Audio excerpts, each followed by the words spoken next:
Welcome to Amateur Decorating Like a Pro. I am Catherine. Are you ready for another DIY? I am. Let's go ahead and go to work. I completed this DIY last year, but there was a comment. I wish you would have been more thorough about how you did that. Well, here we go. So guys, this lampshade is about 57 inches round, and as you can see, I placed it on top of this flower pot. I'll share that DIY a little bit later. So guys, all I have to do is remove the hardware using wire cutters. Just rock them back and forth as you squeeze that wire, and eventually it just pops right out.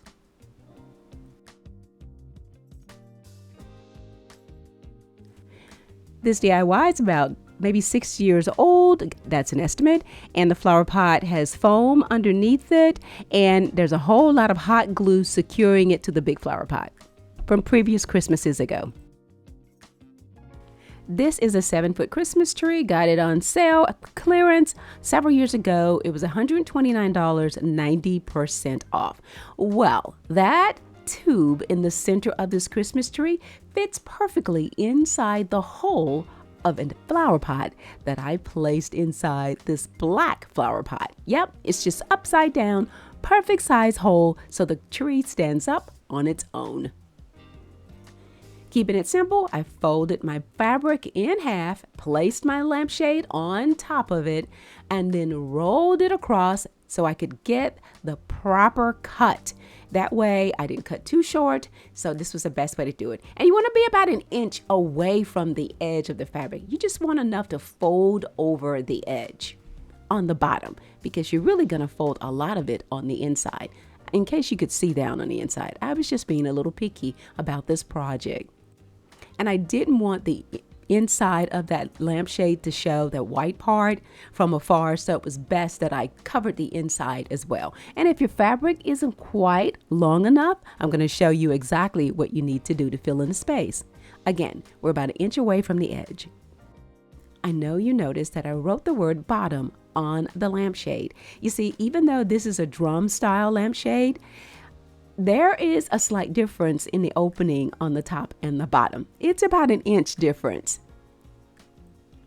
So the next step is to fully wrap the fabric around the lampshade and secure it using straight pins. That way you can line up those plaids and make sure that everything is nice and neat.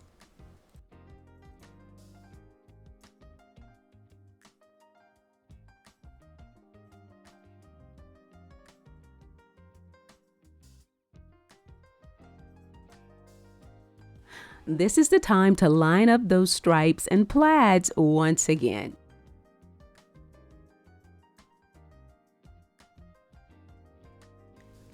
Now your wish is my command. You guys are telling me you want these DIYs to come early so you have ample time to complete them, to save money, and to enjoy your friends and family. So I am accommodating my followers, my subscribers. Thank you so much for letting me know.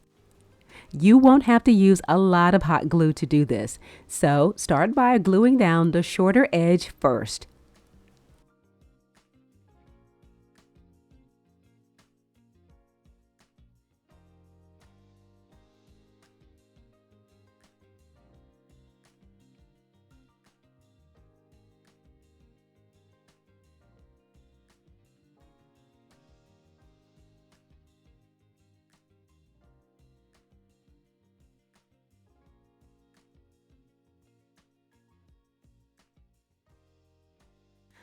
I have an Amazon boutique, so be sure to follow me there. I have begun a new process of posting my DIYs along with their supplies there. And it's a work in progress, and I need for you to go ahead and start following so you don't miss out on those supplies that you'll need to complete regular DIYs or holiday DIYs. Hop over there and follow me today. The link is in the description box of this video.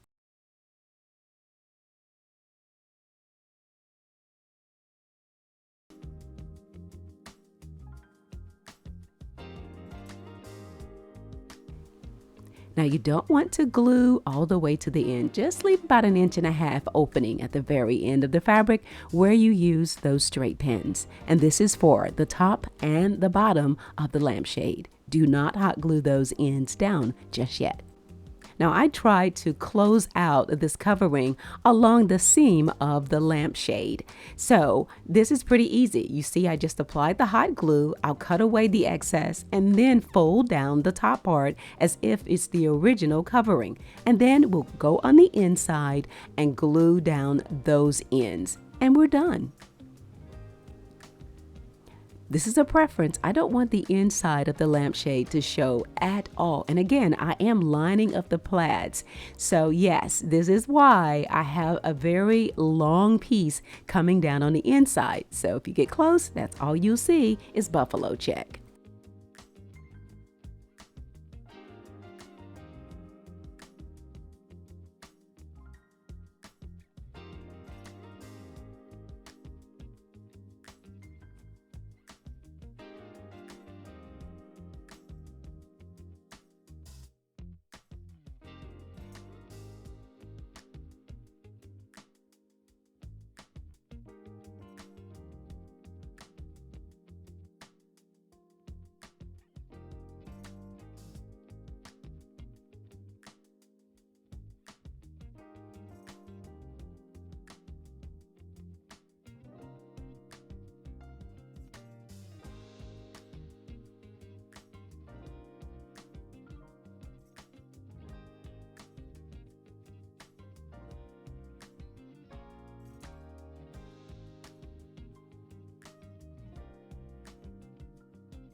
You can leave that gap if you want, but I just couldn't. So I have some craft paper. I cut it into strips and I just glued it over the opening. So that way it looks finished to me.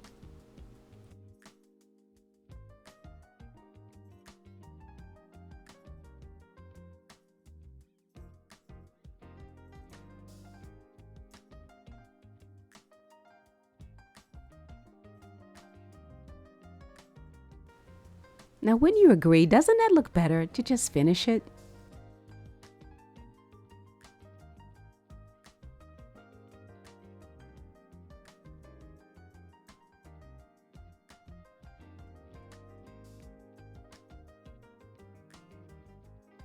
So then you can just fill it in. You can use bubble wrap, tissue paper, whatever you want. I did several things. I had some cut pieces of garland and some grocery bags, and I stuffed them inside, and it worked out beautifully. So this is an option for you to try if you want to do something a little bit different. And you don't have to do buffalo checks. This is last year's DIY, but I wanted to bring it to you in its entirety. So if you want to glam it up, if you want it to be more traditional on a different side of Christmas decorating, that's fine too. So I just wanted to give you this option, and I can see so many different kinds of fabric being placed on these lampshades.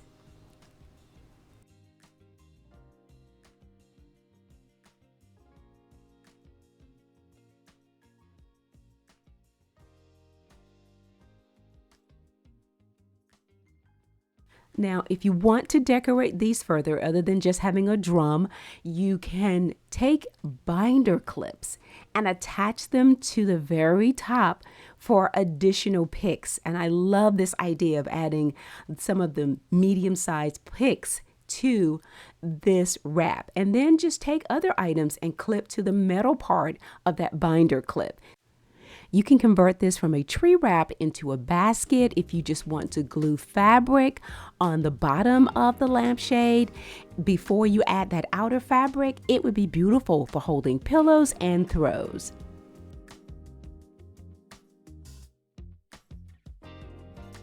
I'm so excited to get back to the craft table because I've got more Christmas DIYs coming your way and regular DIYs. Just gonna mix them in, guys. Besides, If you're not doing a Christmas DIY, chances are you're probably thinking about it. All right, darlings, that is it for me today. I want to thank you so much for stopping by. If you are not a subscriber, will you consider doing so today? All you have to do is press that subscription button and also tap the bell. When you see the brackets go around it, that means you will be notified when I have uploaded another video. Thanks a lot for watching, and as always, stay in prayer and stay creative.